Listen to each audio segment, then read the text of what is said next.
Veterans Voices on KX News. Since 1967, Ron Garcia has dedicated his life to protecting his country and making it a better place for his fellow veterans. KX News' Jack Meyer sat down with Garcia for today's Veterans Voices and has more about all of his endeavors in the name of patriotism. When you see an American flag waving in the distance, you might think of the stories told in old history classes, or maybe patriotic holidays like the 4th of July or Memorial Day. But for Vietnam veteran Ron Garcia, the flag is more than just a colorful cloth waving in the wind. To him, it represents the values that have not only defined our country, but also his entire life. I see the respect that should be given to that as a symbol of our freedom, as a symbol of our way of life, and for it to mean something, it must always be in good repair. I know Bunker Hill, the flag was used during the war, and it was tattered, and it was torn, but the symbol was still there. Anytime Garcia sees a flag across the city of Mana in less than ideal shape, he makes an effort to get a new flag proudly waving in its place. In this community, you would be surprised as to the number of businesses that have flags that are either tattered and torn. I make it my point to talk to somebody in that business and tell them it's time to replace the flag.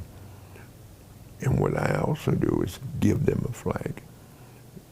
They can't say that, well, we don't have, well, I'll give them the flag to put up, take the old tattered and torn one down.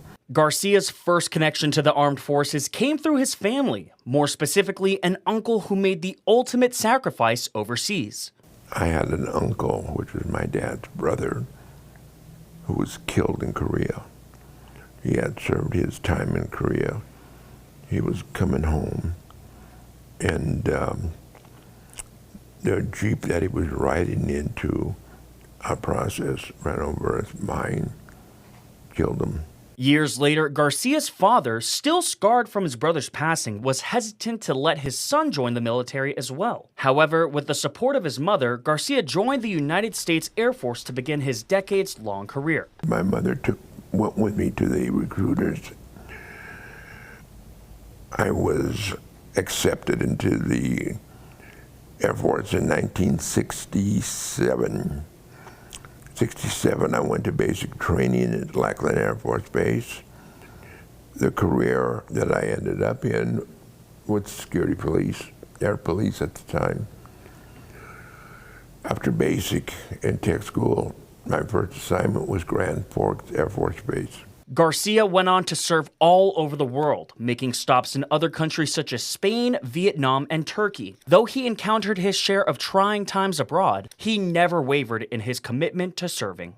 As a young man, dorms that I stayed in, jobs that I had, going on a remote in Turkey, you know, being in Vietnam, they weren't pleasurable, but they were you served a purpose in being there. So, yeah, it was important. The military has always been important to me. Since his retirement in 1990, Garcia has remained active in local veteran-based community groups, including the Disabled American Veterans in Minot. The most rewarding part of my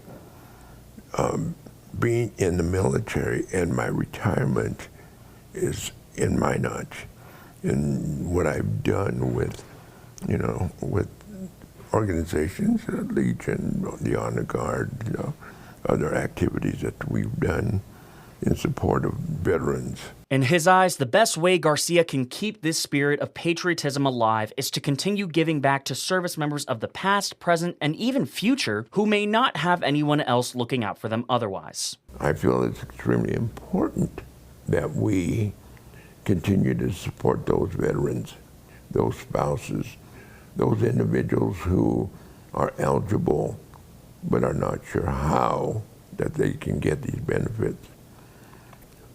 I felt that being a part of the military, being a retired military person, it's an honor to have served. I come from a small town. I had mentors that I followed in their footsteps. And yes, it was an honor to serve. Reporting in Minot, Jack Meyer, KX News.